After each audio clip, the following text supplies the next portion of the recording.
Saya beri contoh begini, ada seorang kiai Abi Quraisy itu khusyuk betul, nggak mau berkawan sama perempuan cantik, katanya takut biologisnya kumat, takut sawahnya kumat. Kalau berteman orang jelek kan nggak apa-apa, Gus, nggak minat, apalagi orangnya merongos kukulan banyak katanya. Terus tak ingetin, syahwat yang nggak pada tempatnya itu dosa, tapi ngenyek orang juga dosa kata saya. Artinya dia menghindari perempuan cantik tapi dosa menghina. Melihat alumni UGM yang sukses kita bangga, yang bikin masalah kita istighfar, gitu aja gampang kan urusannya. Semuanya harus dilatih lah, bahagia itu dilatih. Syukur-syukur model wali ya, terus sujud, terus sungkem di Allah. Kalau nggak model wali ya dilatih yang gampang-gampang. Saya teringat konflik itu dimulai dari tersinggung. Saya ulang lagi, konflik itu dimulai dari tersinggung. Saya punya sekian khazanah tentang ngelola tersinggung. Cocok tidak cocok harus baik, itu perintah Allah. Jangan yang cocok jika kita membebek, nggak punya prinsip, nggak punya ideologi. Saya diundang di sini, kalau nuruti nafsu saya tidak cocok. Kiai kok diatur-atur. Jadi kalau hidup kamu sudah bertautan dengan Allah, semuanya indah. Maka na yu'minu billahi wal yaumil akhir falyukrim jarahu. Kalau kamu iman sama Allah dan Rasul, hormati tetangga kamu. Bukan pakai hukum sosial. Kalau baik saya baiki, kalau enggak. Berarti ada terdikte oleh makhluk. Terdiktelah oleh Allah Subhanahu wa taala yang suruh supaya kita selalu baik.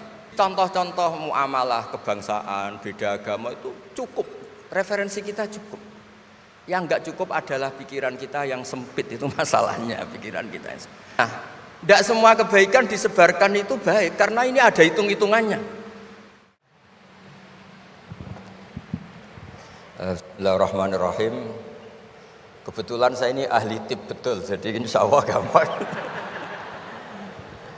Saya tadi tersanjung lah dipuji Pak Munjid, katanya saya ini orang yang gampang saja menangani macam-macam. Memang faktanya gampang, dunia ini tidak ada yang susah. Yang susah itu tadi kata Abi Quraisy, hati kamu dikelola nggak apa-apa, gampang. Saya beri contoh begini, ada seorang kiai Abi Quraisy itu khusyuk betul, nggak mau berkawan sama perempuan cantik, katanya takut biologisnya kumat, takut sawahnya kumat. Kalau berteman orang jelek kan nggak apa-apa, Gus, nggak minat, apalagi orangnya merongos kukulan banyak katanya. Terus tak ingetin, syahwat yang nggak pada tempatnya itu dosa, tapi ngenyek orang juga dosa kata saya. Artinya dia menghindari perempuan cantik tapi dosa menghina. Itu juga ada orang yang nggak mau berteman orang kaya, takutnya tamak gini-gini. Senengnya sama orang miskin, ternyata apa? Diperbudak, disuruh mijetin, disuruh-suruh. Dosanya yang berbudak itu. Jadi intinya dalam semua lini kehidupan tuh ada problem fikih. Makanya kita harus pinter-pinter berteman orang kaya, semoga kayanya untuk kebaikan. Berteman orang miskin supaya kita tawadhu. Melihat alumni UGM yang sukses kita bangga. Yang bikin masalah kita istighfar, gitu aja gampang kan urusannya. Artinya kiai juga sama. Kiai itu punya alumni yang jadi kiai, alhamdulillah. Yang enggak jadi kiai problem, ya kita istighfar semua di semua kehidupan kita. Nah, kata bapak, ini bapak saya. Kalau pagi-pagi Abi Quraisy itu ada orang nyun sewu, orang miskin, sholatnya pas-pasan, pakai celana pendek, pagi-pagi rokok di warung. Bapak itu mesti bilang gini, hak, aku sing kiai ra mesti sebahagia itu. Sudah marung, nggak punya uang, ngutang, itu nyingkrang bahagianya, masya Allah. Itu kata bapak, itu rahmatnya Allah. Orang nggak punya karya, nggak punya prestasi sebahagia itu, jangan diganggu. Kan? Selama ini kita sebagai akademisi, sebagai dosen juga ikut salah. Melahirkan satu faham, bahagia itu kalau jadi dosen, bahagia itu kalau jadi rektor, jadi menteri. Sehingga orang itu tidak kober bahagia dengan kesehariannya. Padahal orang seperti itu, sering saya ketemu orang nganggur itu. Wah enak Gus jadi wong nganggur, lebih. Jadi menteri dikongkon presiden, jadi pejabat esok kudu ngantor, jadi wong biasa enak, wae turu-turu, wae ngopi-ngopi gitu. Intinya bahagia seperti ini tidak usah dibatalkan, biar aja tetap bahagia seperti itu. Karena kalau kamu jadi dosen, nyanyi Anda di UGM juga kamu nggak mau. Jadi itu penting, ngelola kebahagiaan itu penting. Jadi ini Mbak Aida, Mbak Aji, semuanya harus dilatih lah, bahagia itu dilatih. Syukur-syukur model wali ya, terus sujud, terus sungkem di Allah. Kalau nggak model wali ya dilatih yang gampang-gampang. Saya teringat konflik itu dimulai dari tersinggung. Saya ulang lagi, konflik itu dimulai dari tersinggung. Saya punya sekian khazanah tentang ngelola tersinggung.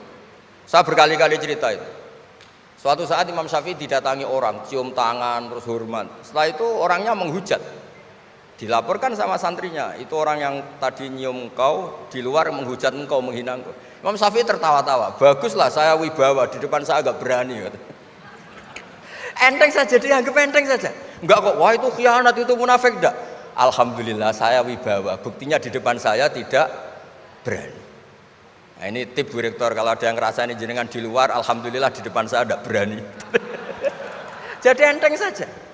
Diceritain lagi, orang separuh dari kampung ini nggak suka jenengan Imam Syafi'i karena engkau terlalu ngendikan hak. Baguslah, kalau nggak suka saya berarti nggak ngutang saya. Yang masalah tuh yang suka-suka itu bisik-bisik minta-minta. Jadi dianggap enteng saja. Kalau Anda sudah bisa ngelola konflik seperti itu, ringan saja. Ada lagi ulama disuruh ke tetangganya. Setelah datang ke rumahnya, irji falah hajata libik. Sudah kamu kembali, saya tidak butuh kamu. Setelah sampai rumah dipanggil lagi, ya saya jadi butuh kamu, silakan ke rumah. Datang lagi sampai 3 kali. Dan setiap dari 3 itu ulama tadi senyum, senang puas sekali. Akhirnya pemuda tadi tanya, engkau saya bully, saya kerjain kok tetap senang ceria. Sampai 3 kali. Ayo datang ke rumah saya. Setelah sampai rumahnya, sudah pulang aja, saya tidak butuh kamu. Setelah di rumah dipanggil lagi, Pak Yai jadi acara di rumah saya. Setelah di rumahnya, sudah saya tidak butuh kamu, pulang. Sampai 3 kali. Dan fikul lil marroh, di fitil kal marroh, di semua itu beliau senyum, senang menikmati. Terus tanya pemuda tadi, kenapa engkau tetap senyum-senyum menikmati? Saya ini penghamba Allah sejati, senang saya sama ajarannya Allah, disuruh menghormati tetangga. Kamu tetangga saya, minta saya datang ya datang, puas kamu nyuruh saya pulang ya saya pulang. Alhamdulillah saya jadi hamba Allah yang baik, ngikuti perintah Allah, hormat tetangga, kata dia. Sama kita di Indonesia gitu, kalau Anda tidak sefaham dengan presiden atau dengan bupati, perintah Allah itu hubungan dengan mereka baik, cocok tidak cocok harus baik, itu perintah Allah. Jangan yang cocok di kita membebek, tidak punya prinsip, tidak punya ideologi. Saya diundang di sini, kalau nuruti nafsu saya tidak cocok, kiai kok diatur-atur. Tapi perintah Allah disuruh menghormati kawan, kata Rasulullah di sebuah hadis, inna min abaril birri silatar rajul ahla wuddi abih. Kebaikan tertinggi itu adalah berkawan baik sama teman bapaknya. Saya ini dekat sekali sama Profesor Zaini Dahlan, sehingga harus menghormati putrinya. Sebetulnya wajib hormat itu dosen UGM, kalau enggak dipecat kan. Tapi saya punya konstitusi sendiri. Jadi kalau hidup kamu sudah bertautan dengan Allah, semuanya indah. Maka yu'minu billahi wal yaumil akhir falyukrim jarahu. Kalau kamu iman sama Allah dan Rasul, hormati tetangga kamu. Bukan pakai hukum sosial, kalau baik saya baiki, kalau enggak. Berarti Anda terdikte oleh makhluk. Terdiktelah oleh Allah Subhanahu wa taala yang suruh supaya kita selalu baik. Nabi mencontohkan ada 3 tetangga. Satu punya 3 hak, yaitu dia muslim, dia kerabat kamu, dia tetangga kamu. Yang 2 punya 2 hak. Dia muslim, dia tetangga kamu, tapi tidak keluarga kamu. Yang 1 punya 1 hak. Dia tidak muslim, tidak kerabat, tapi itu tetangga kamu, yaitu non muslim. Juga harus baik. Suatu saat Khalilur Rahman Ibrahim ditemani orang Majusi, umurnya 70 tahun. Cerita ini ada di Ihya, di Ar-Risalah Al-Qusyairiyah. Ya meskipun ini tidak bidang Pak Munjid, tapi referensinya saya sebut sebagai penghormatan pada UGM. Kamus keren, masa ngomong tanpa referensi itu. Nah, itu nanti ini pasar gelap kata beliau. Kalau ada kiai yang referensinya tidak banyak, kata beliau pasar gelap katanya. Saya minta makan kali ini saja.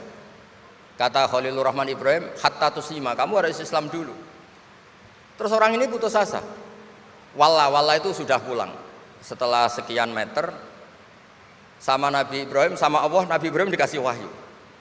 Ya Ibrahim, kamu tidak mau ngasih makan orang itu meskipun hanya 1 hari. Tidak, karena dia masih kafir, non muslim. Ut'imuhu ala kufri sab'ina sanatan. Itu orang sudah umur 70 tahun, tidak pernah kelaparan. Sayang Tuhan saja ngasih makan, kamu manusia tidak mau. Terus dipanggil akhirnya, ya Majusi sini, tak kasih makan. Kenapa kamu rubah? Ditegur sama Tuhan, karena kata Tuhan, saya yang Tuhan saja, yang dikafiri dia tak kasih makan, kok kamu manusia kok ribet. Akhirnya dikasih makan. Jadi contoh-contoh muamalah kebangsaan, beda agama itu cukup, referensi kita cukup. Yang enggak cukup adalah pikiran kita yang sempit, itu masalahnya pikiran kita. Wong Islam itu kepenak, enak betul. Saya punya saudara, punya keluarga, saya tadi cerita Pak Kures. Wah itu haternya banyaknya bukan. Tapi bilang ke saya, Udah Gus kita sama-sama wali. Syaratnya wali itu hanya dua, dicintai banyak orang atau dihujat banyak orang. Kalau dihujat banyak orang itu ngilangi dosa kan. Islam itu enak, dicintai orang ya ibadah, dirasani orang ngilangi apa? Dosa. Maka kamu jadi dosa. Tenang saja. Kalau mahasiswa senang energi kebaikan, kalau tidak senang ngurangi dosa kan enak kan? Monggo jenengan milih mana? Milih banyak pecinta apa banyak yang membenci? Tapi apapun itu terus kembali ke Pak Kures tadi. Yang semuanya dari semua itu adalah Allah Subhanahu wa taala. Kalau kamu nyari ridhonya Allah, enteng semua kan? Sudah enteng betul. Menyabari orang yang menyinggung itu ya ibadah. La taghdab faradda miraran faqala la taghdab. Tersinggung enggak marah itu ibadah. Wal kadhiminal ghaidh. Jadi itulah yang harus kita latih, saya itu sering ijtihad ya, bukan dengan makna yang mutlak ijtihad biasa. Saya ini termasuk kiai yang susah diundang. Saya datang ke sini bukan sebagai UGM, Bu Ova itu putra dari Profesor Zaini. Jadi jangan GR Pak Munjid kalau saya diundang UGM terus Pak Jumawa ini undang, biasa aja. Biasanya bukan karena meremehkan UGM, enggak. Memang ada aturannya. Kiai itu kan ya jaga hatinya. Jangan-jangan diundang UGM mari takabur. Kan ya kita mikir, kalau nggak mau jangan-jangan takabur, diundang kok nggak mau kan ya mikir. Ini cerita Pak Kures, ini kisah nyata. Saya tuh pernah diterima kasih kiai kecil. Gus matur nuwun Gus jenengan nggak datang kan? Oh iya. Kalau di dunia kiai itu kiai kecil kan diundang acara-acara kecil. Ya kira-kira salam tempel erong atau sewu lah kira-kira gitu. Gara-gara saya tidak datang dia lakon itu ya lakon dia yang disalami template, yang dicium. Oh itu kalau jenengan datang saya mahjub, saya itu gak kanggo gitu. Jadi dianggap uang 200.000 itu dari saya. Ternyata menghadiri acara kecil itu tidak solusi juga. Kalau kita kiai besar datang ke acara kecil, ini namanya menghentikan rezekinya yang kecil. Itu ibarat toko besar dekat kelontong kecil gitu. Tapi kalau tidak datang, sombong betul setelah kiai besar diundang yang kecil gak mau. Nah itu namanya istihad. Istihad itu satu pemikiran yang tadi yang diceritakan Mas Haji tadi. Mau tidak mau kita secara sosial itu berdebat. Sebaiknya kita ini merakyat apa enggak? Kalau merakyat dengan tema-tema rakyat, urusannya makan, mungkin kita enggak jadi negara maju. Tapi kalau terlalu tema-tema besar, jangan-jangan lupa ngasih makan. Ya sudah, itu istihad.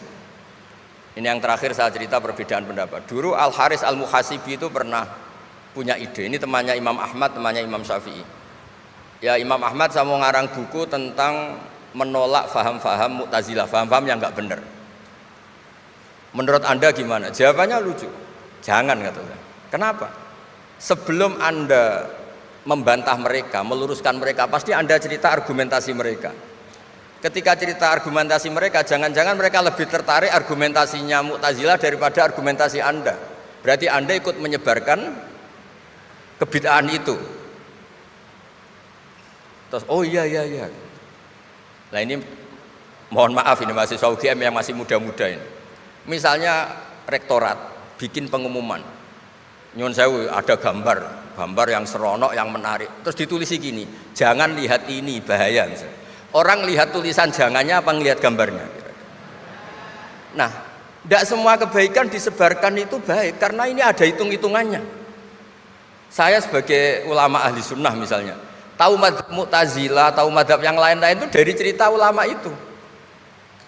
Jangan-jangan ketika kita cerita bahaya NKRI misalnya, kita ini mencintai RRI justru karena baca buku bahaya NKRI dalam ambang apa. Setelah baca terus tahu ekstremis, tahu ini itu, malah benci NKRI.